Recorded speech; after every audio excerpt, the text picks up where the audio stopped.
There seems to be a pretty strong consensus that the euro has formed an intermediate top, and I'm just not prepared to make that call just yet.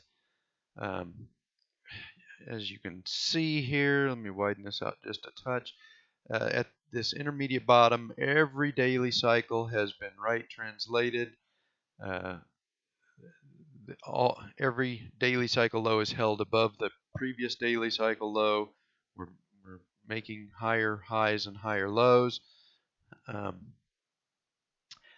there was a major resistance zone here at about 120.5. Let me widen this screen out so you can see it.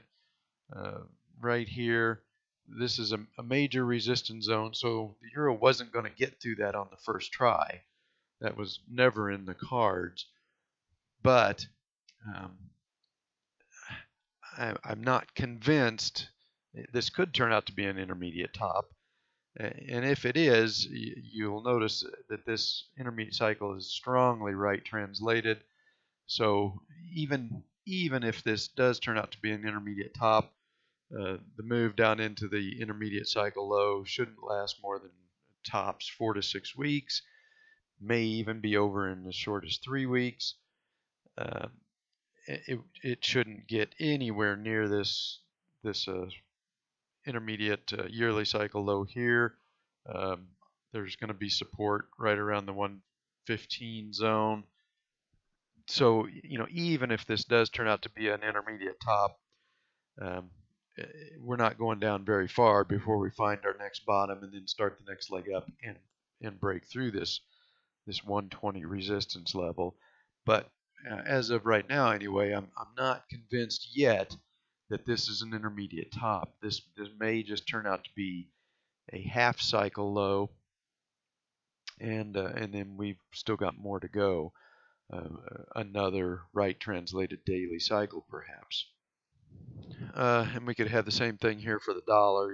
Major support zone here.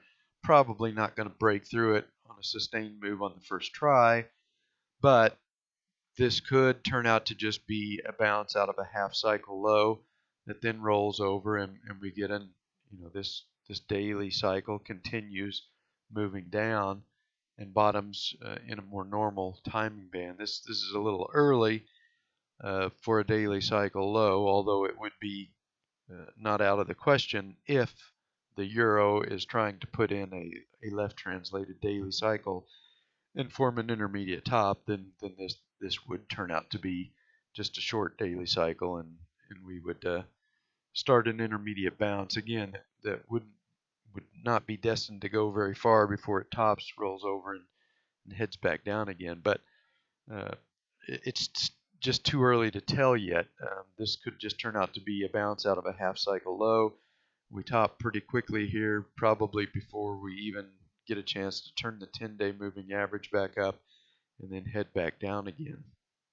And something one of my subscribers brought up last night is that with the devastation in Texas, the Hurricane Harvey disaster, the debt ceiling has now come off the table. There's no way that politicians are going to shut down government spending in the middle of a natural disaster. So the debt ceiling has become a non-event. So we can just take that off the table as something that could possibly create some havoc in October. It's not going to happen now.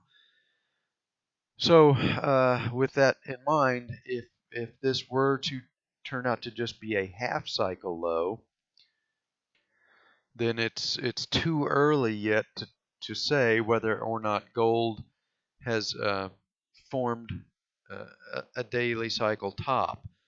If that turns out to just be a half cycle low in the dollar and we still got further to go, then gold is just going to bounce off this 10-day moving average here, and we still got further to go.